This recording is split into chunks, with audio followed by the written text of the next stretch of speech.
Olá, boa noite. Está começando mais uma edição do Jornal da Difusora. Vamos aos destaques de hoje. Começa nas próximas horas o plano de resgate do óleo armazenado em navio mercante. Defesa Civil monitora enchentes e alagamentos que deixaram famílias desalojadas no interior do estado. O ideal é que as pessoas que moram em áreas vulneráveis desenvolvam uma percepção de risco e assim que perceber qualquer situação anormal, acione a Defesa Civil Municipal. Força Nacional vai ficar mais 90 dias em terra indígena no Maranhão. Secretaria de Estado da Saúde monitora 8 casos suspeitos do novo coronavírus. E ainda a alteração no trânsito libera veículos de passeio em faixa exclusiva em avenida da capital. O Jornal da Difusora já está no ar.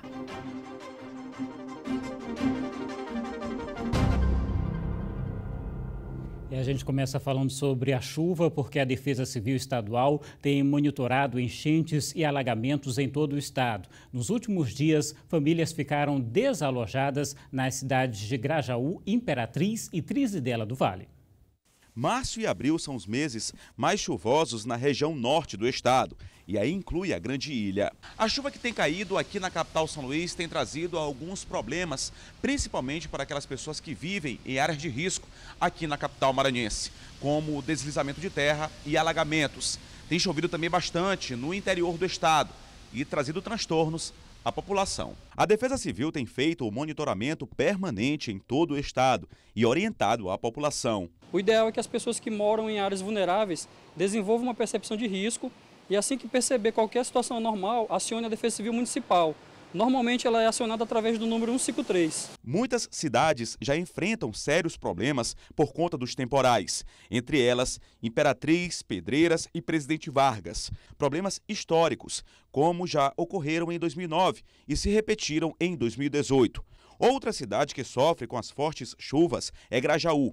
No município já são cerca de 30 famílias que tiveram que deixar as casas e estão abrigadas em prédios públicos.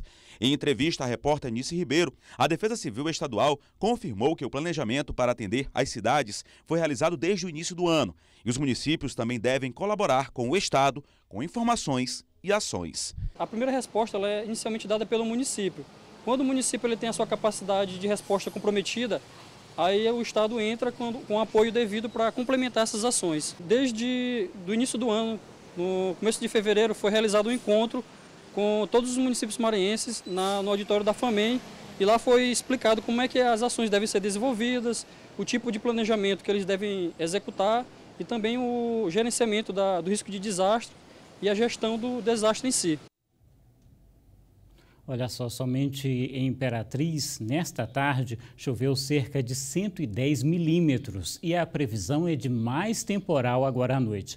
A Defesa Civil na cidade disse que a região está em alerta vermelho e pediu que as famílias que moram em locais onde há registros recorrentes de alagamentos, como nas proximidades dos riachos Cacau e Bacuri, além do bairro Parque Alvorada, procurem locais seguros. Já que na região metropolitana de São Luís também choveu bastante. Na estrada de Ribamar houve pontos de alagamentos próximo ao Maiobão. Carros foram cobertos pela água que formou uma verdadeira correnteza. Já no bairro Monte Castelo, aqui em São Luís, a força da água arrastou uma motocicleta e também outros veículos. Vamos aproveitar então e saber como é que fica a previsão do tempo para amanhã.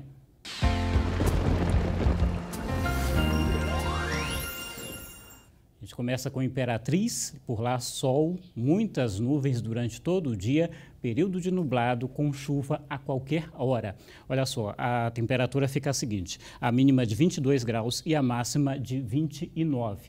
Em Grajaú, o tempo fica nublado, com chuva no fim da manhã, tarde e noite serão chuvosas também. As temperaturas são as seguintes, 23 graus de mínima e 29 de máxima. Já aqui na capital São Luís, períodos de nublado com chuva a qualquer hora, máxima de 29 graus e a mínima deve ser de 23. Olha só, deve começar nas próximas horas o plano de resgate do óleo armazenado em navio mercante que está encalhado na costa maranhense. Neste fim de semana, um tripulante de uma equipe de salvatagem da embarcação sofreu um acidente. Em nota, a Capitania dos Portos informou que as equipes do navio de apoio oceânico Iguatemi da Polícia Militar, do Corpo de Bombeiros e um helicóptero do Destacamento Aéreo Naval do 2º Esquadrão de Helicópteros de Emprego Geral participaram do resgate. O tripulante, que não teve o nome divulgado, foi levado para um hospital particular da capital. E segundo a assessoria de comunicação, o paciente chegou estável e depois de receber atendimento médico, foi liberado. Está marcada para esta terça-feira, dia 10, o início da operação para a retirada de 3.400 toneladas de óleo do navio, que está carregado com mais de 300 toneladas de minério de ferro. O navio mercante coreano Stellar Banner está encalhado desde o dia 25 de fevereiro a aproximadamente 100 quilômetros da costa maranhense. E a Secretaria de Estado da Saúde monitora 8 casos suspeitos do novo coronavírus. Os sistemas de atenção à saúde aguardam os resultados dos exames para a conclusão dos casos. Anteriormente, outros 2 foram descartados. Entre os países por onde passaram estes pacientes estão Portugal, Itália, França e também Estados Unidos. Daqui a pouco, na região Tocantina, continua o impasse na Prefeitura de Davinópolis. E ainda em Caxias, Justiça Eleitoral incentiva a participação das mulheres na vida política.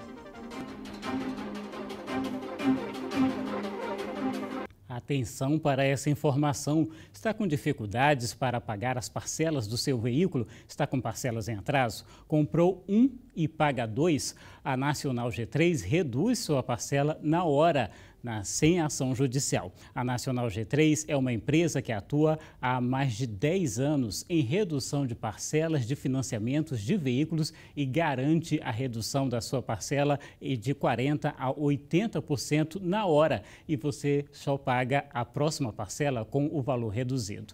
E o melhor, não cobra valores à vista. Você pagará apenas o valor da sua parcela reduzida e nada mais. Não é revisional. A Nacional G3 não utiliza procedimentos judiciais. Entre em contato pelo 0800 888 3211 e agende o seu horário sem compromisso. A Nacional G3 não cobra valores à vista. Siga a Nacional G3 nas redes sociais, Facebook e Instagram. Agende o seu horário agora pelo 0800 888 3211. Não é revisional, é Nacional G3. O Ministério Público Estadual recomendou mudanças na atual proposta do plano diretor enviado pela Prefeitura de São Luís. As alterações no trânsito na Avenida Castelo Branco já estão valendo. As faixas destinadas aos ônibus não são mais exclusivas em determinados horários. No sentido Ponte José Sarney à rotatória do São Francisco, por exemplo, o trânsito passa a ser livre para qualquer outro veículo entre 20 horas e 1 minuto até 11h59 da manhã do dia seguinte. Entre meio-dia e 20 horas, a exclusividade continuará existindo. A medida atende a uma reivindicação dos empresários e comerciantes da área. Todo o tempo para a gente é muito válido para que os nossos clientes possam realizar suas compras, né? E assim a gente conseguir êxito nos nossos negócios, né? As mudanças foram feitas a partir de um estudo técnico realizado pela Secretaria Municipal de Trânsito e Transportes, que verificou a viabilidade de flexibilizar o trânsito nessas faixas. Com certeza vai dar uma viabilidade maior, né, pelo fato até mesmo também do fluxo, né, poder fluir mais o trânsito na região. E também para os comerciantes, né, que daí vão poder também, quem está lá na região, as pessoas que vão lá fazer as compras, tudo vão poder fazer o embarque e desembarque das pessoas que vão estar lá no local. Desde que as faixas exclusivas para ônibus foram instaladas aqui na Avenida Castelo Branco, no bairro do São Francisco, os empresários alegam que a movimentação na área caiu em mais da metade. Sem ter outra alternativa, muitos comerciantes acabaram fechando as portas. A esperança agora para quem ficou é que com essas novas intervenções no trânsito, o comércio na região volte a ser pelo menos como era antes. Provavelmente as lojas voltem a ser alugadas, vendidas, o comércio realmente possa dar uma reviravolta e voltar a ser a terceira maior avenida de comércio aqui do São Francisco, como já foi. Já nos horários em que as faixas permanecem exclusivas para ônibus, motoristas de outros veículos poderão ser punidos caso sejam flagrados trafegando por elas. Lá existem equipamentos de fiscalização eletrônica, né, que controlam esse tipo esse trânsito de veículos, né, nas faixas exclusivas, que não estão autorizados, né, no caso, somente lá passagem de ônibus, né, e veículos autorizados oficiais. Bom, como você percebeu, na verdade, essa reportagem que você acabou de assistir era sobre as alterações nas faixas exclusivas no bairro do São Francisco, aqui na capital. Agora sim, você vai ver a reportagem sobre as recomendações do Ministério Público com relação ao plano diretor aqui da capital São Luís. Para o Ministério Público, o plano diretor do município de São Luís, que vem sendo elaborado desde 2015, precisa de mudanças na estrutura. Algumas delas voltadas para a atualização dos mapas urbanos, rurais e áreas ambientais. O documento com as recomendações chegou à Câmara de Vereadores na semana passada. A Câmara promoveu 8 audiências públicas, 4 na zona rural, 4 na zona urbana, para ouvir a sociedade, através dos mais diversos segmentos organizados. E o Ministério Público acompanhou a maioria das audiências públicas promovidas pela Câmara. Agora, no começo do ano, o doutor Fernando Barreto encaminhou para a Câmara várias recomendações em relação ao plano diretor. O plano diretor é elaborado pela Prefeitura, que tem a partir de agora o prazo de 10 dias para avaliar o que foi proposto pelo Ministério Público. No ano passado, a Câmara de Vereadores realizou 10 audiências públicas para discutir o plano com a comunidade. A gente não pode fugir do sentimento da população no que diz respeito muito que foi latente, foi a questão da zona rural, da redução da zona rural. Então, com certeza, aí o nosso relatório ele irá trazer essa importância da não redução da zona rural. A cada 10 anos, o plano diretor, que é uma política de desenvolvimento e de expansão urbana, precisa ser revisado. Em São Luís, a última vez que houve essa atualização foi em 2006. Um dos pontos de maior repercussão do plano da capital é a redução de mais de 8.000 hectares da zona rural do município, transformando parte da área do Itaquibacanga, por exemplo, em área urbana. A Prefeitura de São Luís ainda não se manifestou sobre o assunto. E em Caxias, a Justiça Eleitoral tem assegurado a igualdade de gênero através da campanha Mulheres na Política. No dia 24 de fevereiro, o voto feminino no Brasil completou 88 anos. Em 1934, as mulheres puderam exercer o direito de votar. Mesmo assim, ainda havia restrições. Já a presença delas na política ainda é considerada tímida. Esse é um dos focos de uma campanha realizada pela Justiça Eleitoral em todo o país. A campanha foi lançada pelo Tribunal Superior Eleitoral, o TSE, e tem o objetivo de estimular a participação das mulheres na política e em outros espaços de decisão. A iniciativa também é parte das atividades em comemoração ao Mês da Mulher. Quando você verifica os números, né, no Congresso Nacional, no Executivo, nos legislativos local e estadual, você vê que ainda há uma grande discrepância. Então, a ideia do tribunal, dos tribunais, né, tanto o TSE quanto o TRE, é de promover uma discussão e uma reflexão sobre a necessidade de se introduzir a mulher nesses espaços de poder.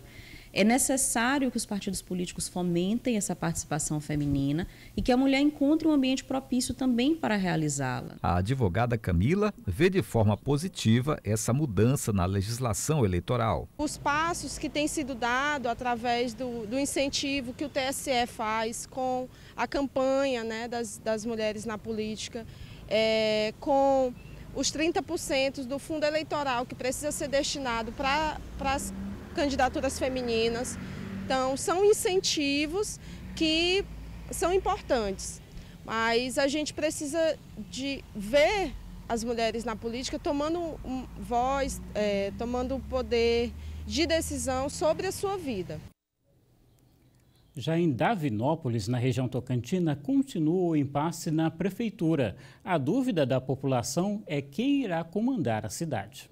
A Polícia Militar foi acionada para reforçar a segurança na sede da Prefeitura de Davinópolis. A cidade vive clima de expectativa no momento em que tem 2 prefeitos. Rubem Firmo, que está afastado do cargo desde quando foi preso em 31 de dezembro de 2018, investigado no caso do assassinato do prefeito Ivanildo Paiva, pode reassumir. Na semana passada, ele teve a prisão revogada e convertida em provisória para responder em liberdade. Como não teve o mandato cassado, a decisão judicial que revogou a prisão não aponta impedimento para retorno ao cargo. Na manhã desta segunda-feira, o prefeito interino, Raimundo Coquinho, disse no gabinete que vai continuar administrando. Nós estamos trabalhando no município de Davinópolis e até segunda ordem, repetindo, aguardamos alguma ordem judicial para que nós possamos sair daqui. Depois da conversa com jornalistas, Coquinho saiu da prefeitura para almoçar, acompanhado de seguranças e advogados. Mais tarde, Rubem Firmo gravou um vídeo para as redes sociais, afirmando ser ele o prefeito. Como todos sabem, judicialmente, legalmente, eu sou o prefeito de fato e de direito, isso a própria documentação mostra. Porém, existem algumas barreiras, algumas dificuldades que estão fazendo com que a gente ache, achei por bem esperar um pouco mais. Temos ainda algumas decisões a serem tomadas judicialmente, apesar de estar tudo ok, estar tudo legal, a documentação está me dando esse direito, mas a gente preferiu esperar um pouco mais. E daqui a pouco, Força Nacional vai ficar mais 90 dias em terra indígena no Maranhão.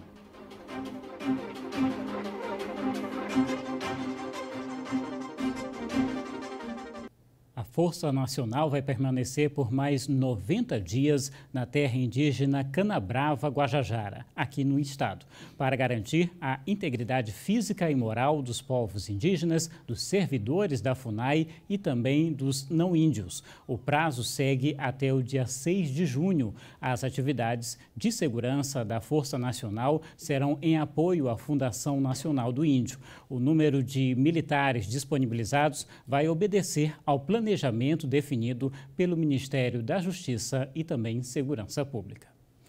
E o superclássico entre Sampaio Corrêa e Moto Clube terminou com derrota da equipe tricolor, mas atraiu vendedores que aproveitaram a movimentação dos torcedores para garantir uma renda extra. Fora do estádio, a animação da turma acaba virando lucro para a barraca da Dona Antônia. E quando é clássico entre Moto e Sampaio... Aumenta o movimento, aumenta. Com certeza é. Quase 6 mil pessoas estiveram no Castelão nesse fim de semana para acompanhar a partida. Por isso, quem é vendedor se preparou para esse dia. Até aqueles que não vieram só para trabalhar. O ingresso já está aqui comprado aqui, ó. A hora que termina de vender, eu puco lá dentro, ó. Tá aqui, ó. Já está comprado já o ingresso, ó. Bolívia querida, ó. Venho para vender e torcer. Já tá arrumando? Já tô arrumando aqui, já tá pronto já. 2-0 Papão hoje. Todo mundo para mesmo para ver Moto e Sampaio. Para comer, para beber e, claro, torcer. Cada um pelo seu. Aqui, depois dentro do estádio, a gente canta sem parar, independente do resultado. Depois do jogo também, independente se o Sampaio ganha ou perde. Apesar que hoje vai ganhar. Então a gente está sempre junto aqui, ó. Isso aqui é Sampaio, isso aqui é Sampaio aqui, ó. Vamos ganhar, Moto! Sempre a gente vem 2 horas, 3 horas antes do jogo, a gente está aqui, compra a nossa cervejinha, toma aqui, toma lá dentro, toma depois, é antes, durante e depois do jogo, com a vitória do Papão. Pois é, lembrando que a partida terminou em 1-0 para o Motoclube. E as reportagens dessa edição você pode rever no portal MA10. Interaja também em nossas redes sociais. Só lembrando que amanhã cedinho, às 6 horas, você tem o Bandeira 2 e às 7 da manhã o Bom Dia Maranhão. Muito obrigado pela sua audiência, pela companhia. A gente termina com imagens ao vivo da rua Barão de Itapari, no centro de São Luís. Continua chovendo nesse momento. Uma ótima noite para você.